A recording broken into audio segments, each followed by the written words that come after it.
Are you kind of tired of that old advice? Yeah. That go to school, get a good job, save up, Yeah. maybe you'll be okay. Yeah, the standard path. What if there's like a totally different way to think about money? A way where your money actually starts working for you. It sort of flips everything you thought you knew about assets and liabilities. Mm-hmm. Maybe even why you got that education in the first place. Mm.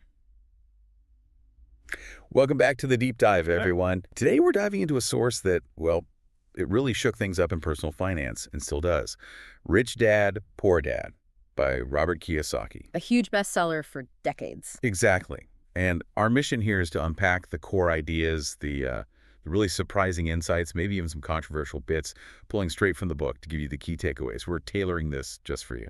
And it's relevant, right? Because in today's world, there's so much financial noise. Understanding some fundamental, maybe different principles about money feels pretty crucial. This book definitely offers a different lens. It really does. And it all starts, as the book lays out, Yeah. with Kiyosaki growing up with these two very different father figures. Yeah, that's the foundation. Okay, let's jump into that. He talks about his two dads. There's his actual father, highly educated, PhD, worked for the state, but financially kind of struggled. His poor dad. Right.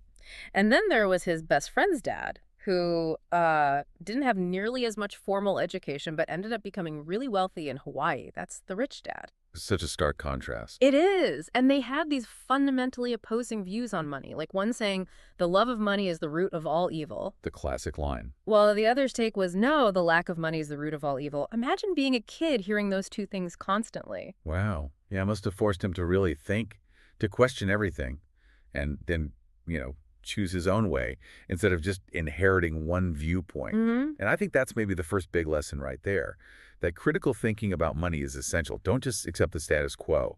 Absolutely. The book makes a huge point that schools teach you how to be a good employee, how to work for money. Get those professional skills. Right.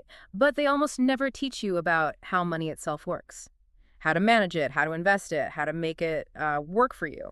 And that gap in financial education, the book argues, is why so many smart, educated people end up, well, struggling financially. It makes sense. It's just not taught systematically. Which brings us to what the book calls the only rule you really need to know to get rich. Sounds almost too simple. It does sound simple. Rule number 1, know the difference between an asset and a liability, and then buy assets. Okay, easy to say, but the book defines these very, very specifically, based purely on cash flow, right? Yeah. Not the usual definition. Exactly. Forget complex accounting for a sec. The book boils it down. An asset puts money on in your pocket, period. Okay. A liability takes money out of your pocket. That's the core distinction. And he uses these simple diagrams, doesn't he? Income statement showing money in and out, balance sheet showing assets and liabilities. It's all about how those two connect, how the cash flows. Precisely. Look at the pattern he describes for the poor and middle class. Your income, usually from a job, comes in Yep. and goes straight out to expenses. For the middle class, it also flows into liabilities, mortgage payments, car loans, credit cards.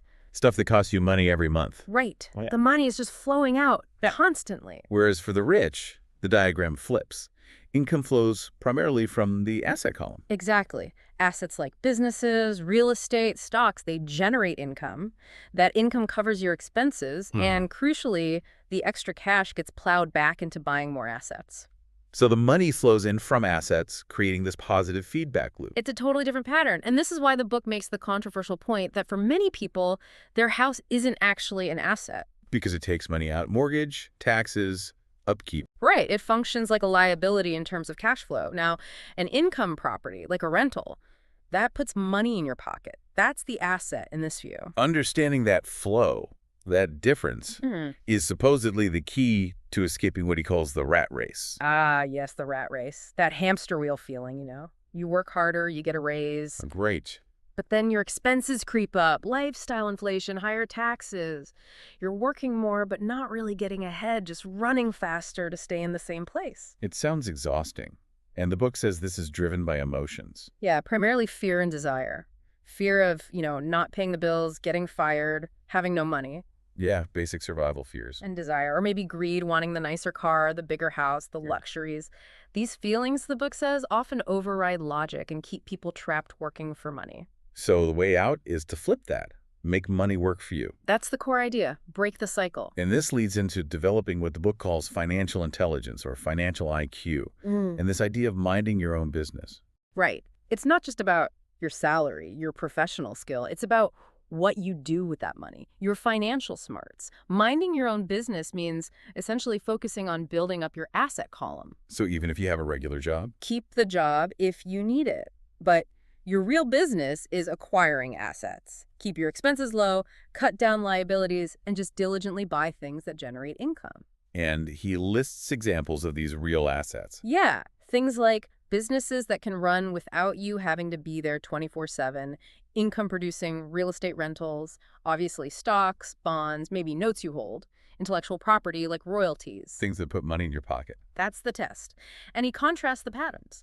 Poor and middle class tend to buy luxuries first, often on credit. The new car, the fancy vacation. Right, whereas the rich, according to the book, buy assets first and then use the income from those assets to buy luxuries later. Big difference in sequence. Okay, now here's a part that I think really raises eyebrows for a lot of people, the stuff about corporations and taxes.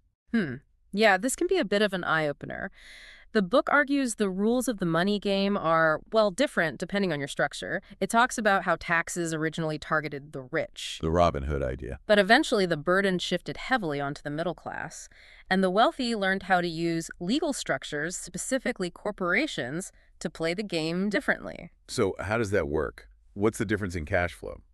Well, for an employee, the flow is you earn money, then you pay taxes right away, and then you spend what's left. Okay, standard paycheck deduction. But for a corporation, the book says the flow can be in. The corporation earns money, then it spends money on legally allowed business expenses using pre-tax dollars, and then it pays taxes on whatever profit remains.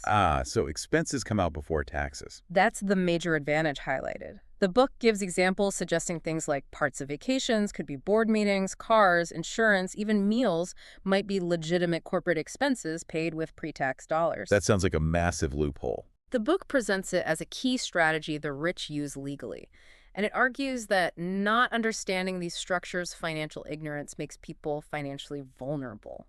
Beyond the technical stuff, though, a lot of the book seems to be about psychology, the internal barriers. Oh, absolutely. Mindset is huge in Rich Dad, Poor Dad. Overcoming fear is central. Fear of losing money, fear of making mistakes. And self-doubt, too, right? The I'm not smart enough voice. Definitely. That fear of failure paralyzes people. But the book argues failure is how you learn. If you avoid failure, you avoid success. It also calls out cynicism, that chicken little attitude, always saying why something won't work. Then there's laziness, but defined differently. Yeah, not just couch potato laziness. It's being super busy, using that busyness as an excuse to avoid tackling the hard financial questions or problems. Kind of an intellectual laziness. Interesting. And arrogance. Arrogance as a mask for ignorance. Someone who argues instead of asking questions or listening to different viewpoints, especially from experts, they block themselves from learning. Humility is key to learning them. Seems so. And tied to mindset is a really crucial habit the book pushes hard. Pay yourself first. Okay, what does that mean exactly? It means when you get income, the very first bill you pay is to your asset column. You allocate money to buy assets before you pay the tax man, before you pay your other creditors. Whoa, that sounds risky. What if there isn't enough left for the actual bills? That's the point. It creates pressure, healthy pressure. If you're short, it forces you to get creative, find ways to earn more, maybe cut unnecessary expenses. It builds your financial muscles, like lifting weights. Instead of paying everyone else first and having nothing left for yourself. Exactly. Paying yourself last keeps you financially weak. And what about the I don't want? What's that? That's when people focus on the negative aspects or tasks they don't want to do, and it stops them from seeing the opportunity, like, oh, I don't want to deal with tenants, so they dismiss real estate entirely. Or I don't want to lose money, so they avoid stocks. Right. They focus on the I don't want instead of analyzing the potential upside or figuring out how to manage the downsides. The book uses Colonel Sanders as an example. Imagine if he focused on the hundreds of rejections instead of focusing on selling his chicken recipe. Good point. Okay, so moving towards action. What does the book suggest people actually do? A big one is work to learn, not just to earn. Don't just chase the highest paycheck, especially early on. Look for jobs or experiences that teach you valuable skills outside your main profession. Skills like sales, marketing, communication, negotiation, leadership. Things that help you build a business or manage investments later. Exactly. Kiyosaki mentions joining the Marines to learn leadership or taking a side gig in network marketing just to overcome his fear of rejection and learn sales. It's about broadening your skill set for the long game. And continuous learning, I assume. Nonstop. Reading books, taking classes, attending seminars on real estate, investing, business. Yeah. Just constantly feeding your financial brain. Then you have to be proactive. Totally. And actively look for opportunities. This means actually doing things, making offers on properties, even low ones.